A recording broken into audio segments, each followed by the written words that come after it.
Cool. So we'll just go over now the films of 2025 that we both watched. It's not going to be massively long because we haven't seen this many films this year. Yeah. Mostly because of schedule, but also because of the amount of money and time now it is to go to the cinema. Yeah, it's a bit of a risk. You were saying it kind of has to be a big thing. It's going to be a big thing. And like really interesting or appealing. Yeah, I keep telling myself one of these days I'm going to subscribe to Mubi to like watch more arty films at home, but I'm like, it's just another subscription to add on to my mountain of subscriptions, like, for fuck's sake. So anyway, let's jump into the first one. So first one on the list is Sinners, directed by Ryan Coogler. Is that right? Directed by Ryan Coogler. Starring Michael B. Jordan, Jack O'Connell, and Hailee Steinfeld, which, So just to give a brief overview of the film, it's set in the Deep South, time of the plantations, so we're talking like 1800s. It's not very specific. Early 1900s. It could be even as early as 1900. Yeah, turn of the century. Yeah. There are still. In fact, it's got to be. They have automatic guns in it, don't they? They do have Tommy guns. Yeah, Tommy guns. So this will at least be 1930s to 40s. Yeah. This will be probably 30s. I mean, is prohibition on? It actually doesn't. It might do. Do people drink in it? Yes. Do they drink illegally? Like maybe in a hidden place. Yes. Yeah. Okay. So it's prohibition. 1930s. 1930s. Yeah, that's it. So yeah, it's in the Deep South, and it's set within this African American community that are living on this cotton plantation. That's a bitter pill to swallow, isn't it? Yeah, it's not the like place you still really... there. Yeah, it's still there. I guess it's kind of empowering, ironically, for them. I guess. Well, it's like, let's live in a place with some of the worst shit that's ever happened to anyone. Exactly. And basically, it follows this young man who is he's a blues singer, and he's a very, very, very talented one, but he comes from a religious family. And his father is a preacher, so his nickname is fondly Preacher Boy. And he's kind of struggling with the whole idea of like living on this cotton plantation with his preacher father, and he wants to go and see the big world and the big city. Yeah. At the same time, his two cousins come to town. Smokey? And someone else. Anyway, they're both played by Michael B. Jordan. It's a kind of we call it like Tom Hardy film, like Legend. It's like Legend, where he's playing both of the twin brothers. I think you mean it's more like Jim Carrey as Dr. Robotnik and Gerald Robotnik in Sonic the Hedgehog 3. Of course, the greatest. The film actual of comparison, yeah. The thing that started it all. That started it all. Yeah, Legend actually. He was like, no, I knew they were going to make that film. I knew Jim Carrey was going to hit it hard. So yeah, these two brothers come to town. They've just come from Chicago. They have just... Old Chicago. They come from Chicago, and they have essentially... We don't know why they've come home, but they've obviously been in a gang. They've been in the organised crime business, and they've come home with a lot of money and a dream. And a twinkle in their eye, which is to buy a barn from a Ku Klux Klan member, and to turn it into a kind of like a speakeasy kind of place, but for African Americans, basically, exclusively for people of color. The idea is like a safe place for people of color to go, to drink, to listen to blues. That's the big thing, to listen to blues, because I imagine at the time it's still very much as Christian music. It's proper music, you know. I have a nickel in my pocket for my baby. Can you feel that? That's Christmas. I sure can. I sure can, honey. Oh. You're right. When I was doing research, sorry, quick tangent, but doing research for like songs of the era, and like, what if we did music styling like of the era for Crime or Punishment? Because it's set in like 1929. I was like, and after a couple of songs, I was like, this fucking music sucks. It's all crap. It's terrible. But the music. So again, it's like no, we're just going for film noir music, which is nothing like actual music of the era. I mean, thank fuck for jazz and blues. Yes, because thank God. I don't know how much tap dancing. I've got a dream, a penny in my pocket, and a nickel for my baby. She sat down at the table eating crumpets and tea, like a good wife. That's an early David Bowie song. She doesn't speak unless she's spoken to. What was that, Mary? Shut up. Shut your mouth. I'm gonna come over there, I swear. People just listening to it like there's no like rhythm or beat or rhyming, but there's something about this song. It's just gee whiz. Just cuts to a guy at home in the radio. Like, I love this music. Yeah. Oh, it's a thigh slapper. Oh, they keep bringing out these bangers. I love How that do music. they do it? Such a groove. Sorry. So yeah. Anyway, so Smokey and other brother come back. Smokey and Dusty. Smokey and Smokey too. Smokey and Stack. Smokestack. Yeah. Smoking fire. Yeah, sure. So yeah, they've come back, and what they want is they want a star act. So they go to their little nephew, Preacher Boy, and they schmooze him, and they take him on a trip on a car, and he's like, "Oh, it's a car," and they talk about give him a taste of the high life. Yeah, and they talk about their time in Chicago, and it's like they're basically saying like like in Chicago, blues is king, man. Like up there, like someone like you can fill a whole venue, and you won't get booed, and you won't get shamed or shunned. Like you get to be like you get to play what you want to play. And so Preacher Boy's obviously like completely over the moon. And then it follows Michael B. Jordan's characters just going around town, getting shit together for this grand opening. And I've got to tell you, that on its own is a movie. It's just brilliant. I could watch them. That's the whole point, isn't it? Yeah, I could watch them going around getting supplies for like 2 hours. It's so great watching these guys going around using their like mob ways to coerce and intimidate people, but also like it's so cool.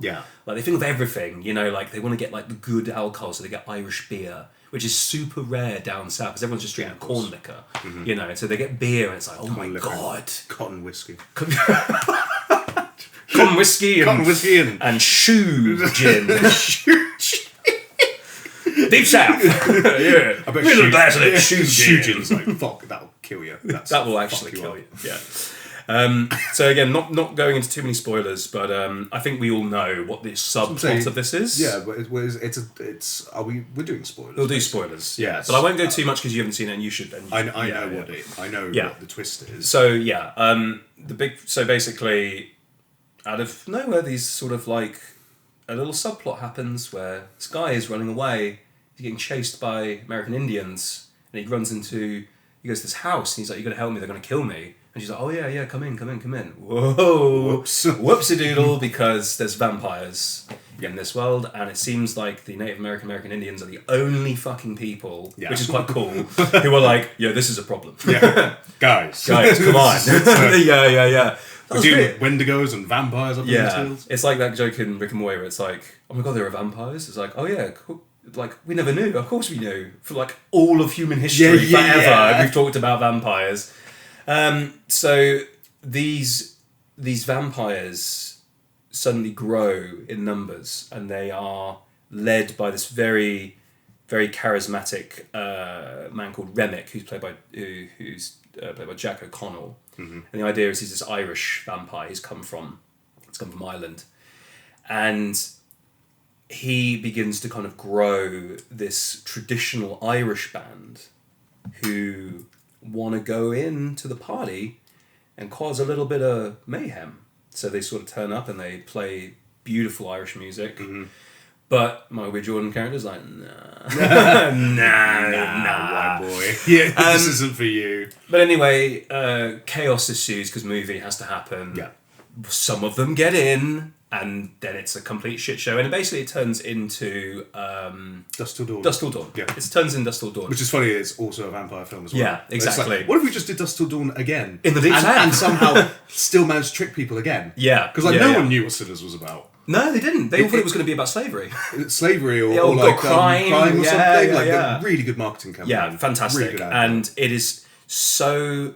And even though it's been done before, it's been, we've all, like, a lot of people have seen Dusk Till Dawn. This this still holds its own massively. I really do want to see it. Mostly because it really focuses on the music. That's its real like heart of the film. I hear there's a scene where like they basically have a mashup.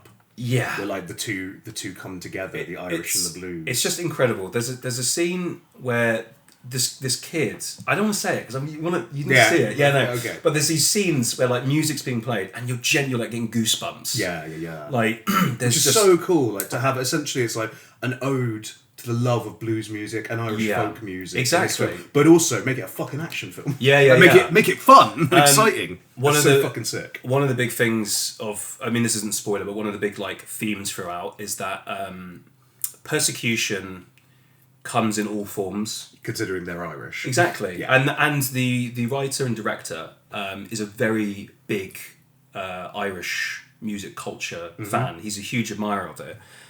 He's even said his name is Ryan Coogler, so he says actually his family name comes from Irish. They would. Yeah. That sounds So better. I'm not sure where the crossover happened. Maybe an Irish man, did the leap. Probably. Yeah. Probably Irish family immigrating, Yeah. New York. Or, Yeah, exactly. Met with African Americans and and then life found a way. Yeah. So he's always had this fascination with Irish culture and particularly the persecution of Irish culture by the English and like the restriction of language of the Gaelic language and the use of music to combat the English. So it's a real love letter to Irish music and the relationship between Irish music and blues and bluegrass music with African Americans. Yeah. How they seamlessly intertwine. And many people actually believe like rap, hip hop comes from lilting, which is an Irish way of I'm the diddly daddly I'm the balls to the market that very quick falling over itself and lilting, and so they would think that was kind of mixed into blues and that came into sort of hip hop and rhythm and vice versa. They gave lots of like guitar work over to like Irish music, and so it's very wonderful to see this like mismatch of cultures. And then Elvis came in and just made a fucking killing off both cultures. And just took it we're taking a killing off both cultures without being from either one of them. Don't get me wrong, like I love the King. Credit to the King. He's the King. He is the King. But it's so funny how that works, isn't it? Well, that's it. Rock and roll is like, I think why it is so explosive. It's like it's them two really coming together and creating the American genre, like the proper American genre. Yeah. And so Sinners is fantastic. I highly recommend it. The performances in it are fantastic. There's not a single bad. I couldn't see a bad performance in it. Some people are better than others, but everyone is really hitting home runs in this. Music's incredible. Cinematography is fantastic. There's actually I heard as well, something someone said. It might have been you. I think it was Matt actually. But he was like, "Mate, it just looks great. It looks incredible. There's play with color. There's play with aspect ratio. There's lots of different. That's cool. Yeah, there's different stuff happening. And overall, it's a gorgeous looking film. In terms of like the plot, I won't say too much because obviously you're going to watch it. If anything, me and Matt actually had the same criticism, which was like, I could have actually had it longer. I can't believe this is the first time I've ever said this when me and you've sat down to do these podcasts. But I wanted more. And it ends, and I'm like, I want more. Like, I actually want, and like... So rare for people to do that now. The time it spends in each department, I can really understand what Ryan is trying to do, but sometimes I'm like, I would have liked more time here. I would have liked more time there. Maybe you don't need as much time on the build-up, but I understand why he's done it. And I think there's obviously a bit of like, you've created such a good world, you have to really pick and choose your moments to film and to explore. Yeah. And that's a very, very, very... Pace is important. The fact that you wanted more rather than it was too long, yeah, I think means we made the right call. They made the right call, for sure. That's good pacing. It's a very good problem to have as a filmmaker. It's a great problem to have. You've got too much to film. Yeah. That was Sinners. I don't want to say too much more, other than it's definitely worth a watch. It's so worth your time to watch, because it doesn't waste your time. It's not boring. It's musically and visually, it's a treat. And it's, again, because of the twist, we all get a little bit tired of these big slog crime dramas. Oh God, another crime Set film. Set in the deep south about the prohibition. Yeah. It's like the equivalent of like British TV, where it's like, the new crime series where a girl's been murdered in a rural place called like Fanny's Elbow. Yeah. And PC Jennifer Macwill will come in and PC middle-aged man or woman will come in and try and get a vibe with the community, and it would just be called like Fanny's Elbow on Sky TV. Grey Hills. And everything's and everything's grey and grim and dull.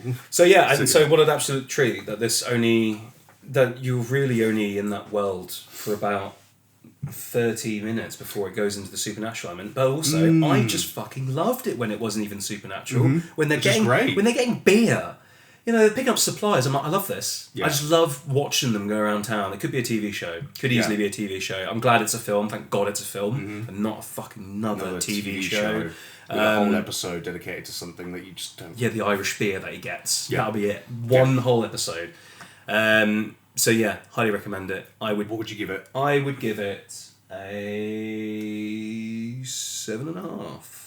7.5. Yeah, that's not because the IMDb says it's literally 7.5 out of 10. But that's a very fair rating. It's definitely, it's not an 8. It's not going to absolutely blow you off your feet. Okay. It's way, way better than average. Yeah. It's like, it's a really good film.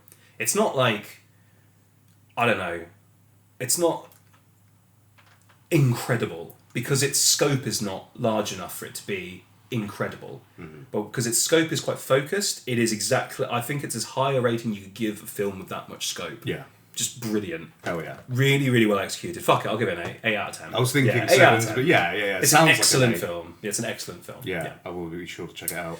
Yeah, cool. Well, that was Sinners. So yeah, Sinners. I got a nickel in my pocket for my baby.